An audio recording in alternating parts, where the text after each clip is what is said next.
В сегодняшнем видео мы расскажем о третьей стороне, провоцирующей конфликт между Таджикистаном и Киргизией.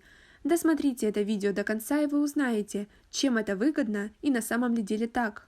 Подписывайтесь на наше обновление, чтобы быть в курсе о всех новинках на нашем канале.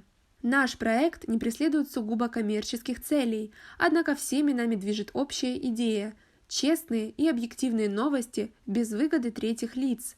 Просим вас поддержать наш проект и его развитие. Ссылка для помощи будет под этим видео в описании. Сейчас они удивляются, как же так, мы вот прощаем всем долги. Так мы не только прощаем долги, мы вообще все делали для них. Там были аулы и скот, овцы, верблюды, свиней там не было до прихода русских. Хорошая вишня, там виноград, арбузы, дыни, все. И тихо жили в своих аулах, в горах или на равнинах. И при русском царе все было в порядке.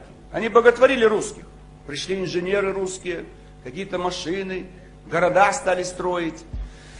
Вот. Но революция и всю эту схему нормального освоения территорий поломали. Общая граница Киргизии и Таджикистана составляет 970 километров. В годы советской власти рубежам республик часто не придавали большого значения. Они чертились без учета этнического фактора, а исходя из неких хозяйственных соображений. После обретения независимости у новых государств появилось множество претензий друг к другу. До сих пор несогласованным между Киргизией и Таджикистаном остается 451 километр границы, а принадлежности 70 участков ведутся споры. Чаще всего разногласия возникают из-за этнической чересполосицы. Стороны апеллируют к разным картам. Республики с трудом осваивают большие массивы документов. Бишкеку и Душанбе тяжело решиться на компромиссы. Если власти отдадут соседнему государству земли в одном районе, они не смогут объяснить его жителям, что в обмен получили землю в другом месте. Этих жителей не интересует другое место. Да, государственные органы обеих сторон бездействуют, но рядом находятся более сильные государства – Казахстан, Россия, Китай. Они вряд ли допустят серьезного ухудшения ситуации. Как вы относитесь к таким высказываниям? Свои ответы пишите нам в комментарии под этим видео. Улучшения ситуации без вмешательства третьих сил ждать не стоит. Все рычаги для решения споров есть у России. И в Киргизии, и в Таджикистане размещены российские военные базы. Все три страны входят в ОДКБ. Среднеазиатские лидеры ориентируются на Москву.